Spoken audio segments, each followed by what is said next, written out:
அஸ்ஸலாமு அலைக்கும் வரஹ்மத்துல்லாஹி வபரகாத்துஹு.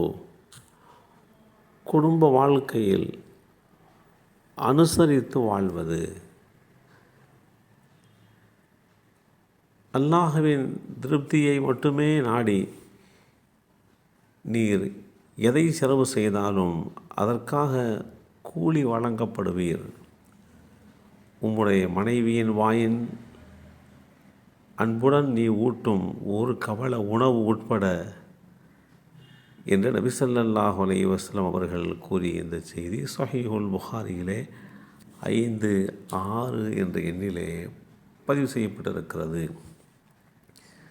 மற்ற விஷயங்களில் எப்படி அனுசரிப்பு முக்கியமோ அதைவிட குடும்ப வாழ்க்கையில் அனுசரித்து போவது மிக முக்கியமான ஒன்று.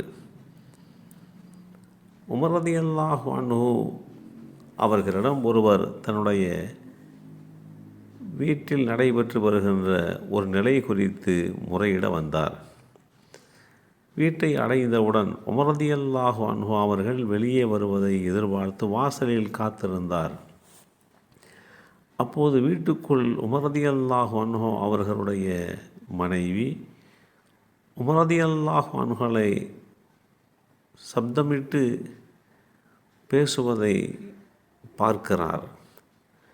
கணவருக்கு முன்பாக மனைவி இப்படி பேசுவதை கேட்டதும் உமர் ரலியல்லாஹு அன்ஹு அவர்கள் பதில் ஏதும் பேசாமல் மௌனமாக இருப்பதையும் கண்டு உமர் ரலியல்லாஹு அன்ஹு அவர்களுடைய நிலையே இப்படி என்றால் என்னுடைய நிலை எவ்வளவோ பரவாயில்லை என்று எண்ணி வீட்டுக்கு திரும்ப முற்பட்டார். அப்போது உமர் ரலியல்லாஹு அன்ஹு அவர்கள் அவரை பார்த்து விட்டார்கள்.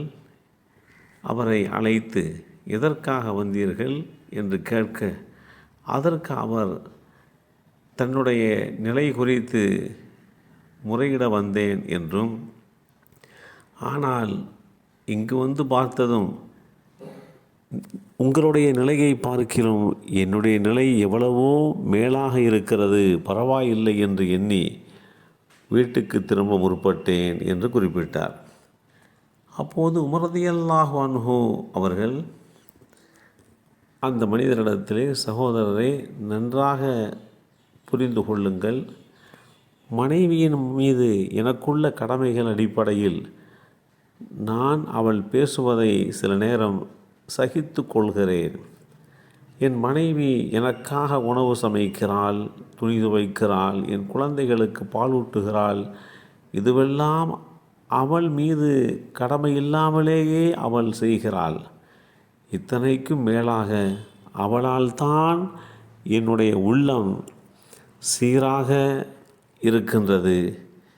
இத்தனை விஷயங்களுக்காக நான் அவள் பேசுவதை சில நேரம் சகித்து கொள்வது உண்டு என்று கூற, அதற்கு அந்த மனிதர், என்னுடைய மனைவியும் அவ்வாறே எனக்காக மற்ற பணிவிடைகள் அனைத்தும் செய்கிறாள், எனினும் வாய் அதிகம் பேசுகிறாள் என்று கூற, அதற்கு உமர் ரலியல்லாஹு அன்ஹு அவர்கள், நீர் சற்று பொறுத்து கொள்ள வேண்டும், இதுவெல்லாம் உலகத்தினுடைய கொஞ்சகால வாழ்க்கைதான் என்று அறிவுறுத்தினார்கள். பிறகு அந்த பெண்களின் குணநலங்களை நீங்கள் வெறுத்தாலும் வேறு சில நல்ல குணங்களை வைத்து பொருந்தி கொள்ள வேண்டும் என்றும் அறிவுரை கூறினார்கள். இப்படி இஸ்லாமிய 2ஆம் ஹலீஃபாவாக ஏற்றம் பெற்ற உமர் ரலியல்லாஹு அன்ஹு அவர்களுடைய மனோபாவம் அமைய பெற்றிருக்கிறதெல்லாம் பின்னால் வருகின்ற சமுதாய மக்களுக்கு நல்லதொரு படிப்பினையாக அமைய பெற்றிருக்கிறது.